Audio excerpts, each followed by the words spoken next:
আমার দাবি এই যে নবী মোহাম্মদ, আবু বকর, ওমর, ওসমান কারো ঐতিহাসিক কোনো প্রমাণ নেই তাদের অস্তিত্বের। সব দিক থেকে গবেষণা করে আমি 100% নিশ্চিত এদের কারো কোনো ঐতিহাসিক অস্তিত্ব ছিল না।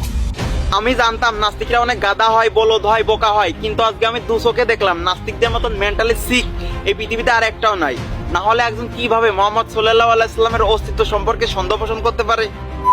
হেই WhatsApp cousin, this is Shihab. আগেই বলে নিচ্ছি, মোহাম্মদ সাল্লাল্লাহু আলাইহি সাল্লামের অস্তিত্ব প্রমাণের কোনো প্রয়োজন নাই, কারণ তিনি আমাদের অন্তরে ছিলেন, আছেন এবং থাকবেন। তারপরেও নাস্তিককে শিক্ষা দেওয়ার জন্য 1 মিনিটের ভেতরে প্রমাণ করবো মোহাম্মদ সাল্লাল্লাহু আলাইহি সাল্লামের অস্তিত্ব ছিল, এবং এমন সব যুক্তিগুলো ব্যবহার করবো যা পৃথিবীর কোনো মানুষ খণ্ডন করতে পারবে না। মোহাম্মদ সাল্লাল্লাহু আলাইহি সাল্লামের অস্তিত্ব ছিল এই বিষয়টা প্রমাণের জন্য পৃথিবীর কোনো ঐতিহাসিক প্রমাণের প্রয়োজন নাই। কেউ যদি একটু কোরআন পড়ে এবং কোরআনের চ্যালেঞ্জগুলো একসেপ্ট করে, তাহলে সে বুঝতে পারবে মোহাম্মদ সাল্লাল্লাহু আলাইহি সাল্লামই ছিল পৃথিবীর শেষ নবী। যেমন পবিত্র কোরআনের একটা চ্যালেঞ্জের কথা বলি, যদি কেউ পারে সে যেন কোরআনের সূরার মতো আর একটা সূরা তৈরি করে আনে। এটা ঐতিহাসিকভাবে প্রমাণিত, পৃথিবীর কেউ এ পর্যন্ত এই চ্যালেঞ্জে জিততে পারে নাই।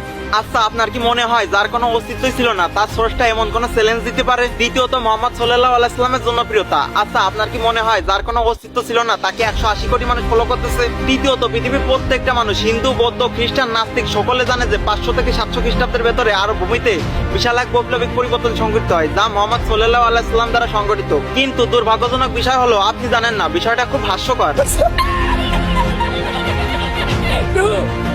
চতুর্থ বিষয়, মোহাম্মদ সাল্লাল্লাহু আলাইহি সাল্লামের জন্মসাল থেকে শুরু করে মৃত্যু সাল পর্যন্ত প্রত্যেকটা বিষয় সুনির্দিষ্টভাবে লিপিবদ্ধ করা আছে। বিশ্বাস না হয় গুগলে যে সার্চ দিন, জানি তবুও বিশ্বাস করবেন না, কারণ আপনারা তো চোখ থাকতে অন্ধ।